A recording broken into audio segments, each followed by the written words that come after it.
And about 9 months to a year after the person dies, they go back to the tomb, dig it out, and take the skull out. The skull. Yeah, the skull, the actual Take skull. the skull out of the ground. Of the ground. No, they take the skull out. The flesh is all gone. It's just the skull. Take it, clean it up, and they place it in like a corner of the house. Sometimes they do bury the person in the house. إنك لا تهدي من أحببت ولكن الله يهدي من يشاء. Assalamu alaikum wa rahmatullah, it's John Fontaine. Just before we begin the podcast, please make sure you click subscribe and also set your notifications. Please support on the Patreon account. Jazakallah khair. Assalamu alaikum wa rahmatullahi wa barakatuh. Bismillahir Rahmanir Rahim. Alhamdulillahi Rabbil Alameen. Wa salatu wa salam Rasulillah. Assalamu alaikum wa rahmatullah. It's John Fontaine and welcome to the Young Smirks podcast. And we're here with Nouridine. Assalamu alaikum, bro. Alaikum assalam wa rahmatullahi wa barakatuh. How's it going?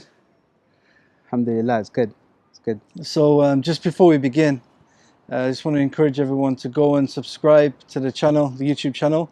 Also support the Patreon and the YouTube as well. And we're really grateful for everyone who's supporting and watching and tuning in and suggesting people to interview. So I hope you get some benefit from the show. Inshallah. So Nouridine, what's going on? Alhamdulillah, we're in Turkey. Yeah, it's nice to be in a Muslim country, being around Muslims, hearing the adhan, praying in the masjid with the Muslims like that, alhamdulillah. I wanted to speak to you because you're in quite a unique situation. Okay. You're like my children. The reason I say that, not meaning you're young, I see. You're the same age, but because my children are children of a convert, and you're a child. Oh, not a child now, but you're a big man now. No, but alhamdulillah. Your father converted to Islam. No. Your mother as well? No, my mother was born Muslim. Your mother was born Muslim, but your father converted to Islam. Yeah, became Muslim. And I wanted to actually ask you about how it was actually growing up with someone who was, not born into a Muslim family, because a lot of the time I've not really had many people opportunity to kind of interview people like yourself. To be honest with you, man, the conversion, or my father becoming a Muslim is a story that I got to know later on in my life. So I've never imagined that my father was not a Muslim. Serious? Yeah, I got to know that afterwards. I was always surprised. Why did he have a Christian brother? Oh, okay. I just didn't clock it. But then when I was told the story and I was explaining what happened, and I was like, okay, I see why we have an uncle. And my uncle is a Christian and he looks exactly like him. So you can't even say this is not his brother. Yeah. I knew that was my father's brother, half brother, but I just didn't know why is he Christian. So there had to be like a link, And I started questioning it, asking why. How old was you when you thought about this? I was about 15. Yeah, I would say Serious? 15, 14, yeah. So around then. Just to go back a bit, you're from Cameroon. Yeah, originally Cameroon. From Alhamdulillah. Would you class Cameroon in West Africa or Central Africa? I would say Central Africa. Central Africa. I would say Central Africa, yes. It's just kind of like Nigeria is the end point, right, for exactly. West Africa. So. Yeah, so Cameroon is a Central African country, and on the west you have Nigeria, on the south you have Gabon, you have Guinea Equatorial Guinea, that's how they say, and you have Congo, the big Congo. On the east you have the Central African Republic, on the north you have Chad. Yeah. Okay. It reaches Chad as well? Yeah. Really? It's next to Chad, yeah. Chad is just on the north. Oh, okay. After Chad, you have like Sudan. Oh, but that's right up though. Yeah, that's on the north of the country. Subhanallah. So, alhamdulillah. The unique thing about Cameroon is because, you've got like crossover tribes from, because the Hausa kind of crossover into Cameroon, not into Cameroon, it was, but in that area. Yeah. And you got tribes from the Central African Republic and DRC and that also crossing in. So it's a big melting pot. It's a very big melting pot. And you got the French and the British both on there. Question. So you got kind of no question. When we were at school, they used to tell us Cameroon is Africa in miniature. It's like a small, tiny Africa. Yeah. Because in terms of climate, you find all that dry parts where there's a lot of vegetation. in terms of population, you have every people. Yeah. You know, you have Arabish people. You know, on the north, you have Fulanis, you have Hauses, you have Bantu, you have people from the south as well.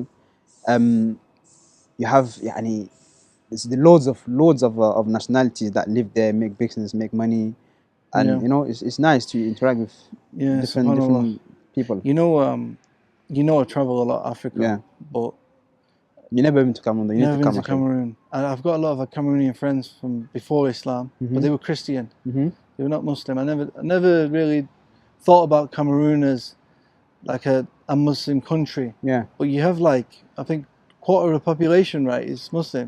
The population of the whole country is 26 million, and out of that is 25-30% Muslims. So that's quite a lot, 6 million Muslims. Yeah. Yeah, that's about That's a 6 lot. Muslims. So But the thing when you have like a percentage so big, even though it's a minority, it still feels like a Muslim. yeah, you place, feel right? like you're in a Muslim country. To be So honest, you got adhan, you can hear the adhan, masajid, and stuff. masajid, and the Muslims are just free.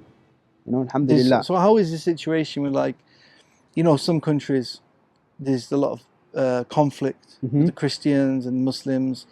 I didn't feel that growing up. Me personally, all my friends in high school were all Christians. All of them. Yeah. All of them. I went to a Protestant school, okay, like a church school. Yeah. And imagine the son of a Muslim living in a Muslim area. Many of the guys that were in my area would go to that high school. So it wasn't really like a conflict kind of thing where you're very far away from Christians, you guys don't like each other, you don't interact. It wasn't like that. Yeah. Our neighbors were non-Muslim Christians, So But there's a lot of intermarriage between Muslims and Christians, like in some tribes, very few. Yoruba. Yeah, it's not like the Yoruba. It's not like the Yoruba in Sierra Leone or these places. No, They mix a lot, don't they? They do. They mix a lot, and the boundaries is no boundaries sometimes. But in Cameroon, it's not very common. It's not very common. It's very few. You might find a Muslim guy with a non-Muslim girl, but the opposite is nowhere to be found. Yeah, it's very rare. Alhamdulillah, this is good, I think. Yeah, it's it's one of the problems advantage. I've seen when you have too much intermarriage between Muslim and Christian. No. Especially when it's a Muslim woman marrying a Muslim man, Muslim man, which is obviously haram. Yeah. It causes big confusion. No question. But alhamdulillah. So I was interested to find out, you were telling me that on the west side, you've got like English speaking, Yoruba, and you've even got Hausa in Cameroon. Yeah. So basically, so the way the country is set up, on the north, you have a good Muslim population. That's where most of the Muslims are, the Fulanis, or we call them Fufulde. Yeah. Okay, so they on the north, the three north, provinces or regions, and on the west part, you have more of the like it's called the grass fields. Okay, you have people, a group of people known as Bamileke, and that's where I'm from originally. And you have the Bamenda on the coast. You have the Douala people. Okay, these are the people of the water, the coast, and things like that. You have Yaoundé as well. They call them the tribe is called Beti. Okay, so they're more in the central of the country or the south of the country. Okay, so this is how the country is set up. So the Muslims are more on the north. Now in the cities you find Muslims, but they're not from the city. They're not from the tribe of the city basically. Okay. They're people that migrated, that came there. So in the city you have a lot of Hausa people to the extent it's very difficult to go to any city without finding a Hausa quota. Every single city always has like a Hausa quota. Wow. So, and that's where most of the Muslims are, to be honest. So obviously the Hausa got a big history of being Muslim. So another thing, do you know much about how Islam entered Cameroon? Like which side did it come from? Where did it come how Islam entered? The way the country is set up, you can conclude that it came from Chad, from Sudan, Chad to the north of the country. Okay, now going down, like I said, those three provinces are Muslims, and of course you find Christians there as well. But most of the people there are Muslims, and sometimes they even rule by the Sharia there. So they have like Sharia councils. Mm. If you have a problem with your neighbors or your wife, you know, talaq and this, Yeah. nikah and this, so it's very much structured like a Sharia kind of place, you know. Although the political rules or the political constitution, you The know, whole government, it does take They over, still but have that, you yeah. still have that Islamic effect, you know, on things. So people like, so do you mean it's like it's not official from a It's not government official level, like that, but people yeah, accept the it people know, for you know themselves, what, yeah. this is that we're Muslim, we read Mashallah. about Quran and things like that. Now, on the west part of the country, so I would say that's how Islam came from that side to those provinces. Now, on the western part of the country, I would say from Nigeria, from the Hausa, okay, from the Hausa. We have a tribe called the Banso, they call them so. This tribe, majority, they are Muslims. Majority are Muslims, and I would say the Islam came from the Hausa people. You know. Yeah. Now, the tribes How far back do you reckon? how Do far you back? have any idea about that? Not really. I don't really have an idea about that. But assuming, or I'm just, you know, hypothetically speaking, that this is where the Islam came, from those two sides of the country. But then you have the tribe that I just mentioned, the Bamileke people, where Islam is almost absent. Okay. This is not your tribe, is it? This is my tribe. This is my tribe. Because I wanted to speak to you about that because, you know, you just come back from Cameroon, and alhamdulillah, you know, may Allah reward you because, you know, you living in the UK. It's not easy to go back sometimes, and it's you know, to give dawah.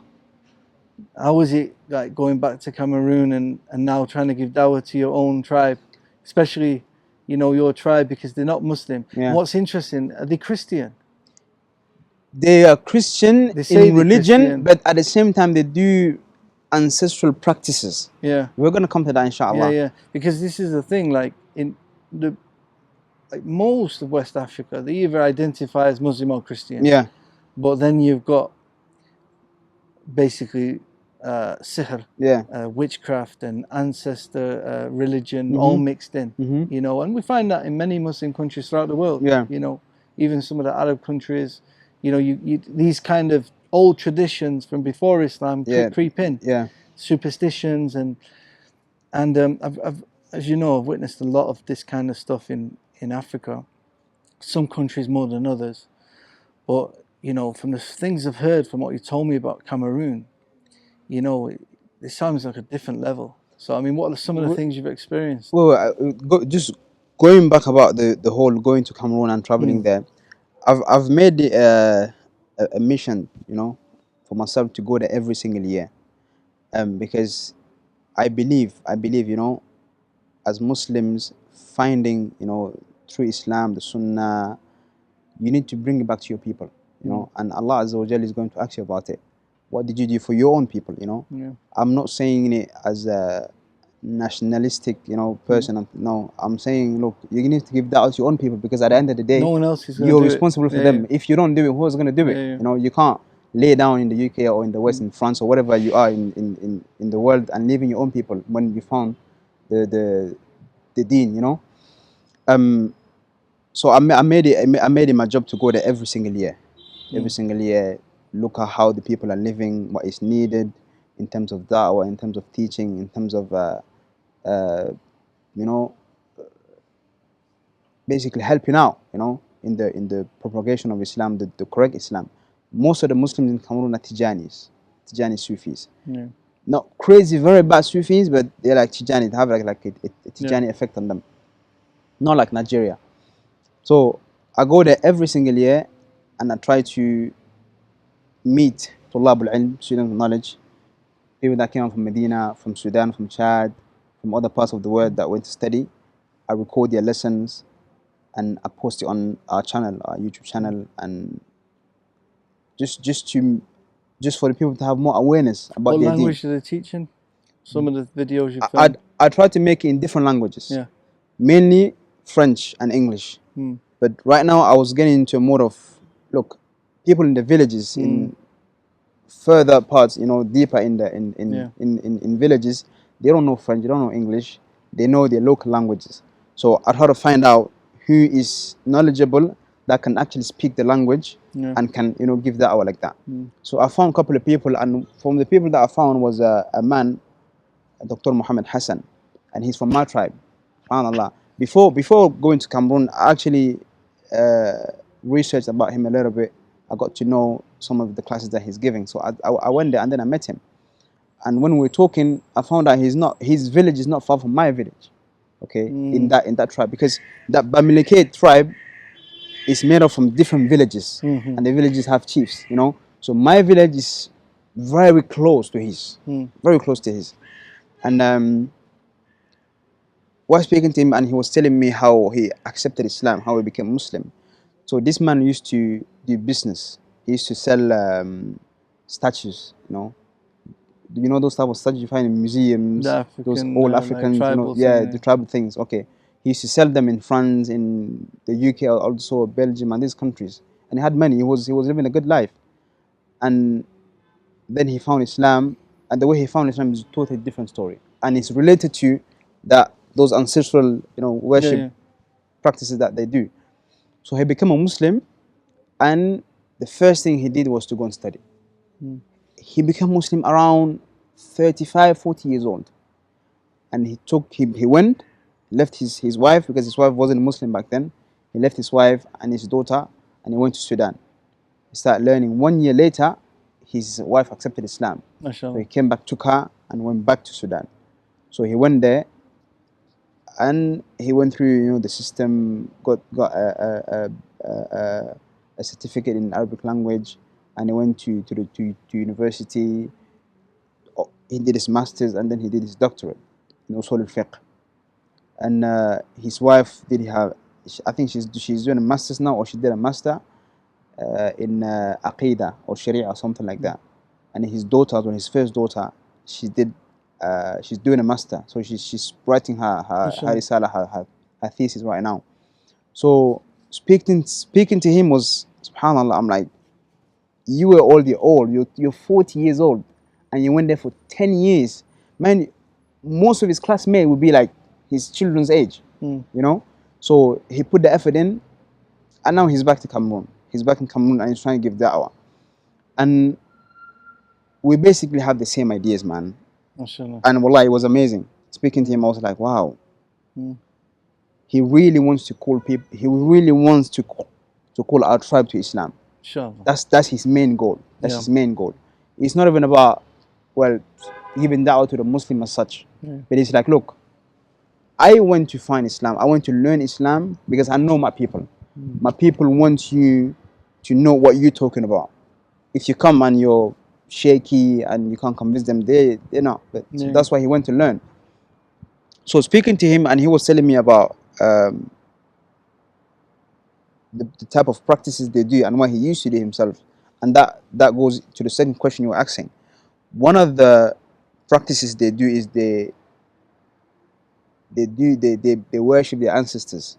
So for example, after someone dies, okay, they bury the person, and about 9 months to a year after the person dies, they go back to the tomb, dig it out, and take the skull out. The skull? Yeah, the skull. The actual take skull. the skull out of the ground? Yeah, of the ground.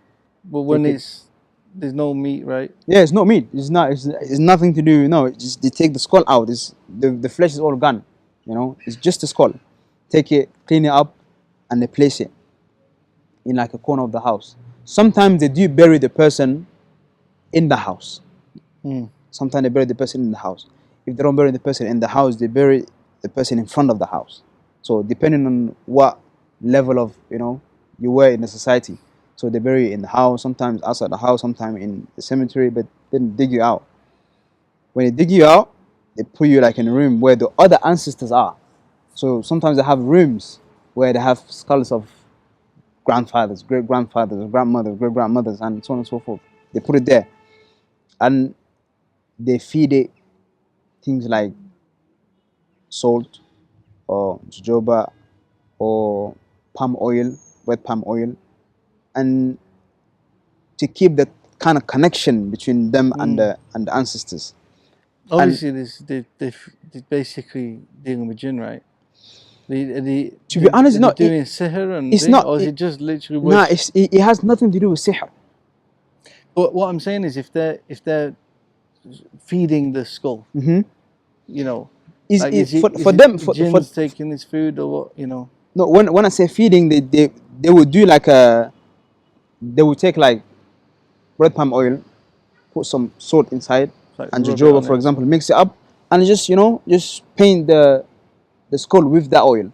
something. So that's what I mean by feeding. It's not like they cook food and then they put it there and then it disappears. Sometimes people, they leave food and they leave drink and things like that for jinn. Some and do stuff that. like- Some do that. You have to keep in mind that the tribe is called Bamileke, but then they have different villages.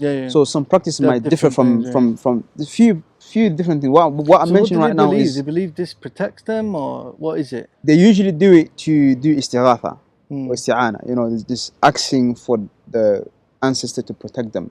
If there's like an illness that caught one of the children or one of the grandchildren, they will believe like, okay, maybe the grandfather is angry at us, and they go and dig it up, clean it up, and then they ask, okay, can you intercede with God?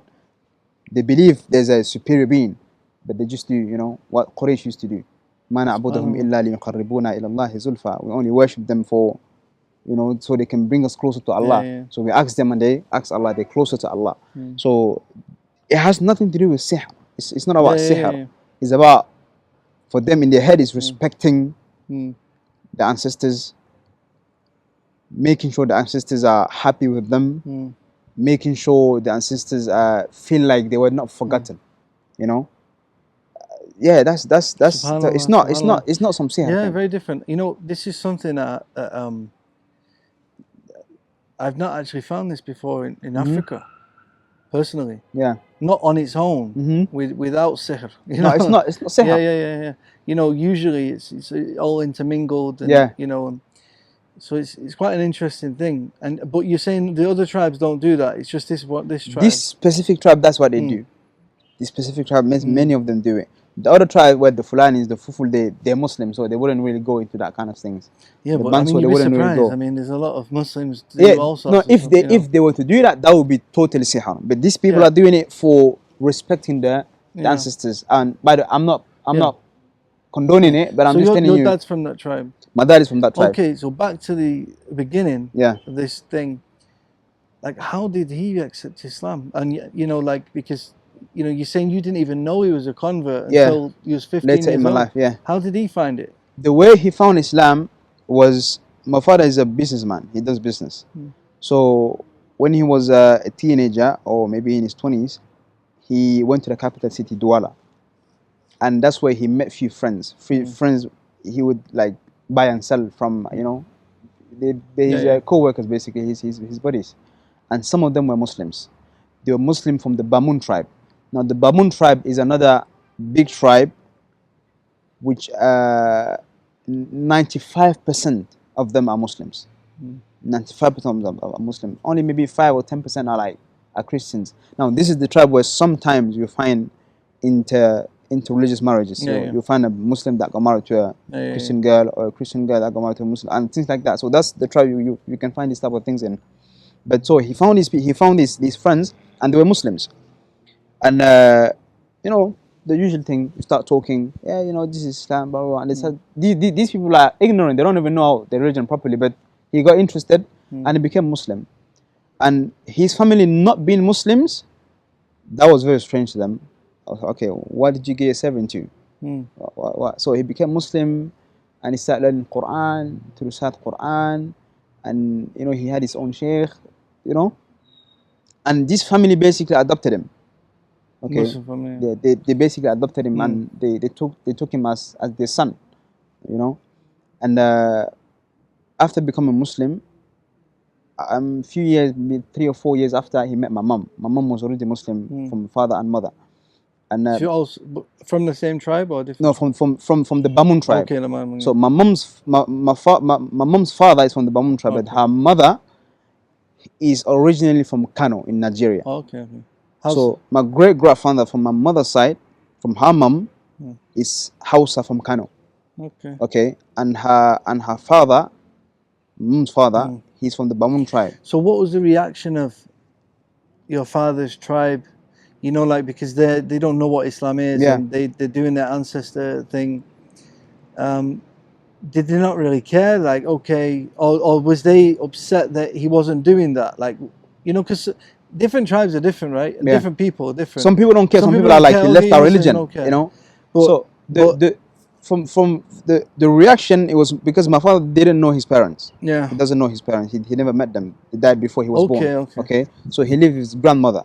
So his grandmother would like, it's like, are you crazy or something? Are you gonna leave, the religion of our forefathers and go to something that is very much foreign, And she didn't really like him going out again because he would go and work and come back, see her, and she didn't really like him going out because SubhanAllah. It was very weird for her. SubhanAllah. But it wasn't to the extent where people are fighting. She didn't like disown him or. She didn't disown him, but the thing she did was, usually you have when someone dies, they appoint like a successor, someone to like basically represent you after you die. So he wasn't. His grandmother didn't put him as her successor because she knew, okay, if I die, he's not going to do what we do, the whole skull thing. So she didn't put him as a successor, but it wasn't like disowning kind of thing, like, okay, you're not my son anymore. It wasn't to that extent. But as every single family, or many families, especially that tribe, because they're very much attached to their culture, to their practices, So it wasn't. So now you going back to the tribe, giving them dawah. What's their reception? Did they give you positive, negative? Did they listen? How is it? Like I said, going to Cameroon, although this is my tribe, I was still experimenting how to go about them, and I needed someone because I don't speak the language. I don't speak the language. I forgot the language. I don't speak it anymore. So I was looking for someone who knows the tradition, someone who studied Islam properly, and someone that is ready to give da'wah to his own people. And I found it in that man. SubhanAllah. So this is someone that he knows because he used to practice it. He knows what they do. He knows how it works. But you, even before you went, this is what you were searching for. That's what I was searching for. Wallahi, bro, you know what happened? A similar thing happened to me, right? I was going to Sierra Leone, like after becoming Muslim. Obviously, I found Islam. I was looking into Islam. I was already in Sierra Leone, So a few years after I came to Islam, I went back to Sierra Leone with the intention, I want to find someone who I can work with to do dawah. And I was searching for 2 weeks, couldn't find anyone I trusted. Just as I'm leaving, I bump into a Sierra Leonean guy from my local mosque in Manchester. I said, what are you doing here? He said, my grandfather established like 96 schools. We're trying to refurbish them. We're trying to do it. I was like, SubhanAllah, look at it. MashaAllah. When you have good intentions, right? SubhanAllah, this. Allah just really Finds a way, supports you, and it comes from places you don't even imagine. No. So you find this sheikh. And he's already doing it. He's already doing it. Although his da'wah right now is very much in the beginning, because he came back to Cameroon in 2019, so 2 years ago, and his da'wah is not very much established at the moment, but this is what he's planning to do. And as I was telling you previously, his goal in is because you have to understand, when people become Muslim, because there are Muslims, there are people that became Muslim from that tribe. How many? Many or not many? No. Not many. But so this is what he's doing right now. He's trying to get the people from different villages of that particular tribe to, you guys, let's come together and talk to us. Because many times when people become Muslim from that tribe, they get rejected. And because they get rejected, they basically isolate themselves from the family. You told me this tribe is also very unique in a way that it's very rich. And they got that. What you was telling me, right? And you can tell the people listening. It reminded me what the Yahud do. It actually reminded me of the system. Tell us what. This Bamileke tribe, they are very much conservative. They're very much conservative. So one of the examples, as I was telling you, is let's say one village. We're all from one village, and some of us live in Douala or in the capital city. Some of us live in the UK, for example, in Birmingham or in London. Okay, we find everybody from our tribe that lives in the UK, and we do like a meeting. monthly meeting, weekly meeting, and we raise money. Okay, those in Africa, those in Cameroon, for example, they have businesses. Okay, they have schools. They have so they're in different sectors of the society. So we put ourselves in a group. Every single month, you give like £100. He gives £100. £100. Everybody gives £100, and then at the end of each month, we give it to one person, and he can start funding his own business. So when he starts his business, maybe he's doing plumbing. Okay, the next one we give it to the next person, and this guy is doing in I don't know, wholesale, or he sends the market, or he's doing a different business anyway. So what they do is to keep the wealth between themselves.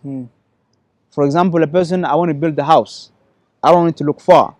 I have a person from my tribe that is a plumber. So basically, just keep all the money Just in keep the tribe. the money in. Yeah. To the extent that, you know, Chinese are very big in Africa. They're everywhere. But when you go to that land, to that Bamileke tribe, you're not going to find a Chinese shop. It doesn't exist. Yeah. Chinese try to come, but they were like, guys, we're not buying from you. Yeah. We're not, So even if they're it's very more rich. expensive, we're not buying from you. Chinese products are very much cheap in Africa, but they didn't succeed in that particular part of the country. So the wealth, they know how to make wealth. You know, I think a lot of times people who've never been to Africa, they don't know how rich Africa is. Like, you know, they imagine people just living in like little huts. Naam. They don't realize, we were speaking about it last night, it's phenomenal.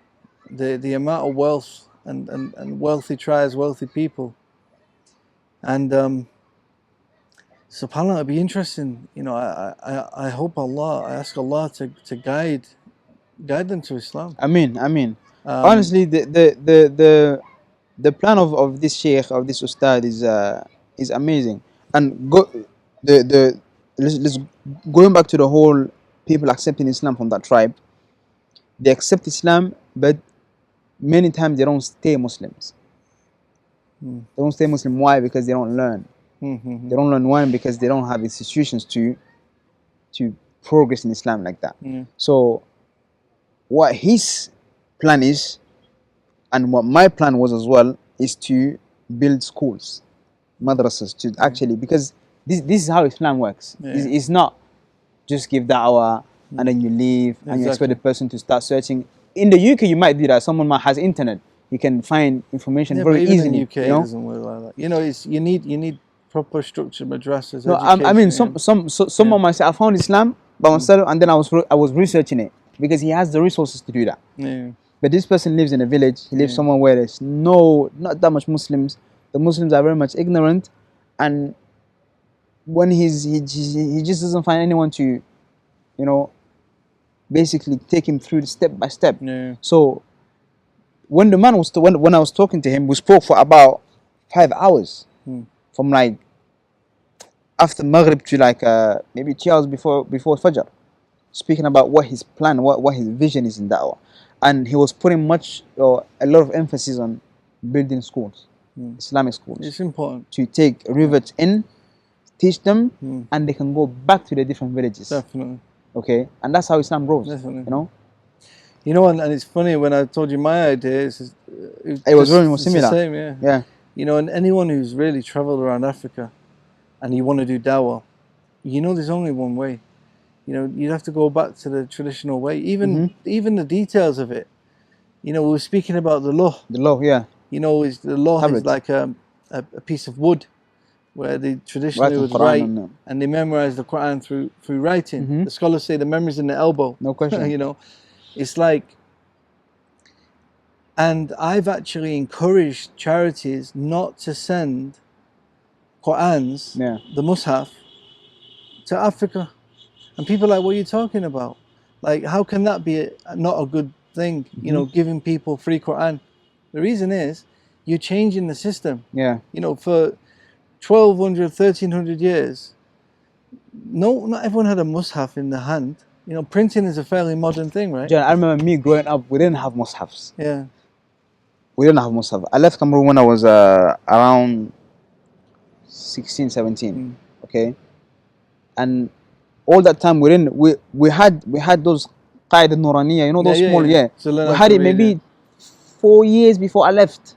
But from 0 to like about 10 or 11 years old, we were doing the law. We'd take it. So it's like, as you said, a piece of wood, you know, you start writing with your own hand. And you, when you go and, you know, when you know how to read it, swipe it up. And then do it again. And you go through the surahs like that. I'm a big fan of bringing that back and reviving that tradition, because it works. It works. You know, when you look at the real, people, the scholars who are known for Quran, like Okasha, like Brother Sheikh Jamal in UK, you know, people who memorize qira'at and stuff. You know, it's on their tongue. They don't have to think. It's flowing. You know, and to get to that level, you know, these things are very helpful.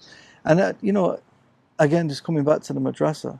You know, especially with the madrasas, I would say sending Quran to Africa is not a bad idea, but don't do it in madrasas. Don't start distributing in the madaris. Still keep that tradition. For the masajid, put it on the shelf. People come and read it like that. That's not a madrasa. That's someone that's you know, he's on the go. He's waiting for the salah. But if people start using it, but if you start using it for the madrasas now, you give it in the madrasa, you change the system. Like the next thing now is apps. Phones. People don't have even a mushaf. You don't even know. So now we're like, no, take a mushaf is better than the app. Aywa. You know, it's like, so it's kind of like every generation it's changing, getting diluted. But yeah, I mean, you know, when we look at the traditional way of how Islam survived, preserved the deen, you know, man, that's the way, man. It was you know, it's that traditional scholarship.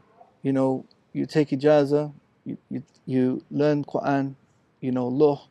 These type of tools, very effective, and I really like to see that preserved. And the thing in Africa is they still have it. They still have it. It's not gone. And some countries, I've shown you that madrasa I was helping with in Sierra Leone. They're still on the law. They're still on the law. Very important, in my opinion. I think very, very. No, I totally agree with that. Like you go to countries like Mauritania, you can't even find a mushaf in the mosque, bro. One brother was saying he was looking for a mushaf. There's no mushaf. Couldn't find it. He asked the imam. He brought a kid and said, "Sit with him and give him what he wants." You know, that's what we're talking about. That's, you know, inshallah, you know, we ask Allah to make our children, our offspring at that level. I mean, I think the law is a very important tool, man. It's a very important tool. I mean, you know, even people in the UK now, you know, you can get your kids using the apps, even if you got iPad. You can do it on that. Just don't do it. Writing. You know, use the iPad. It makes people lazy, man. It makes people lazy. It makes people lazy. Even those qaida books, people would not even do that with them. We would do it, the alif ba ta, and write it ourselves. Because, you know, I was thinking, and I said to you the other day, I was like, okay, I've memorized parts of the Quran, not the whole Quran, obviously, but I thought to myself, how much of it could I actually write in Arabic correctly? Like, I'm serious, bro. Like, you know, realistically, okay, you memorize it, but how well have you memorized it? You know, and that shows the importance of writing yourself, the visual. Yeah. You know, subhanAllah. Well, I agree with you, man. I agree with you. So what's the plan now? You know, you're going back to the UK now. You've got the sheikh over there who's started. What's the plan? Does he have a madrasa at the moment? My plan right now, because right now he's just teaching masajid. So he has like a monthly program in the capital, and he has this tiny masjid, a very tiny masjid. He can't even fit 50 people, I would say, or maybe 40 people. You know, that's where he gives the khutbah, and he has a masajid that he teaches in. But again, you know, the leading Islamic figures in Cameroon are not from that tribe. Most of them are Hausa people or Fulanis, Fulfulde. Okay, so for you to implement what your vision is that way, it's not going to work, because they kind of that's not their priority. That's not what they're looking for. They're looking for someone to teach. They're looking for someone to basically keep the masjid running, because they're also preserving their own tribe as well. Exactly. The same way your tribe is like, okay, we spend our money with each other. The thing is, you're teaching in those masajid, but then for me in my head, I can't figure out. It's like Muslims just kept themselves to themselves, and they never went out. Like they forgot what the message of Islam is about, which is about da'wah. It's about calling people to Islam. You know. But at the same time, you know, the Hausa tribe was not always that big. It absorbed many other tribes. Mm-hmm. Do you know what I mean? I see what you're saying. I see what you're saying. So they did. Conquest and things like that. You know, other tribes did come to Islam, but then they just became Hausa. Yeah. Or you know, now even the Fulani and the Hausa is seen as one thing In Nigeria, almost in Nigeria. You know, but I know what you're saying. Like, and this is something that happens all over the world. Mm-hmm.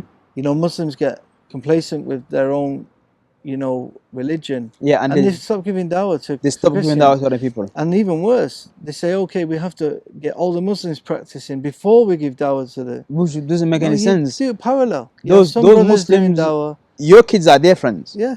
They're affecting them. Yeah. They are some taking their brothers can akhlaq. give dawah to non-Muslims, some brothers can give dawah to No Muslims. question. No question. You know? I mean, the best of both worlds. So, what he's doing now is he's still finding his way, but his main plan right now is, like I told you, is opening the madrasa. Inshallah. Open the madrasa where you get people from different villages.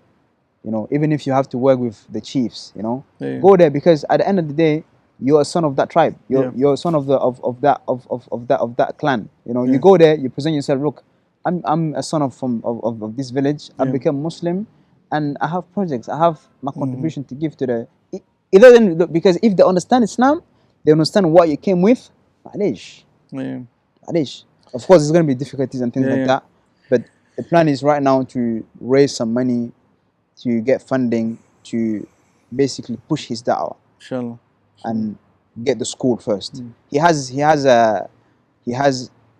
knowledge. Mashallah. He has knowledge because he, like I said, he's a doctor in usul al-fiqh. Mashallah. His thesis. Do you have you started fundraising for this? I haven't yet. Are you going to set up anything? I'm definitely going to do that. Inshallah. Set up a launch definitely set up a launch good, and we're going to put the link below the video once the launch good is ready. Inshallah. You know, and if you want to support this dawah, you know, support Nouridine in the dawah in Cameroon. It's one of them countries that certainly in the English-speaking world is not spoken about, because we don't have loads of Cameroonians, because it being mostly French colony.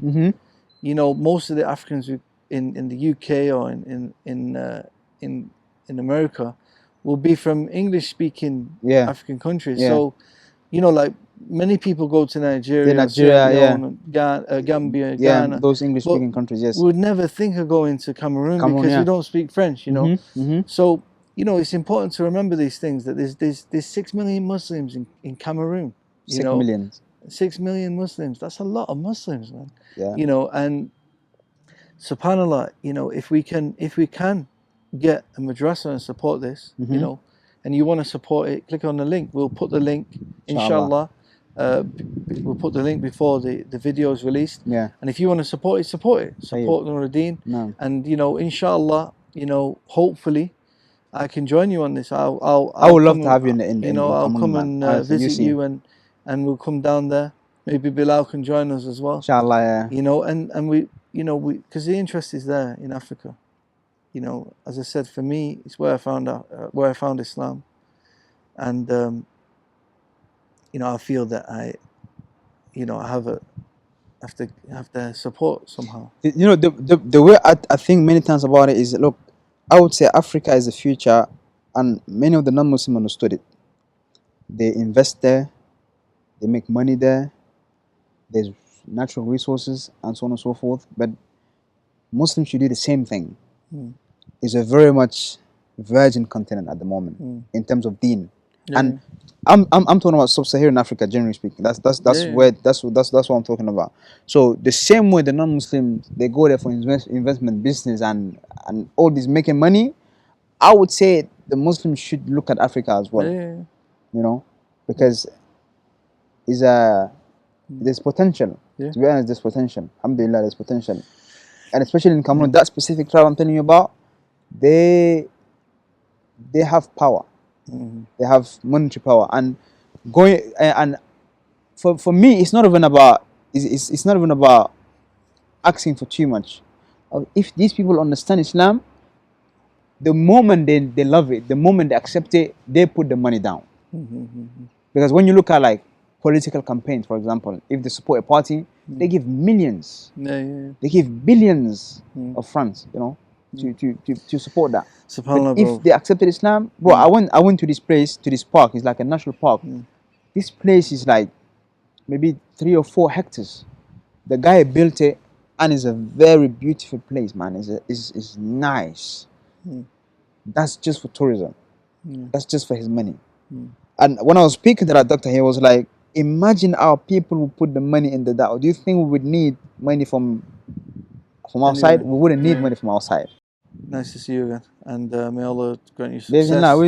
we have other things to talk about. We'll do something else, you know. Inshallah. Jazakallah khair. Assalamu alaikum. Go and like the video, share it, subscribe. I hope you got some benefit.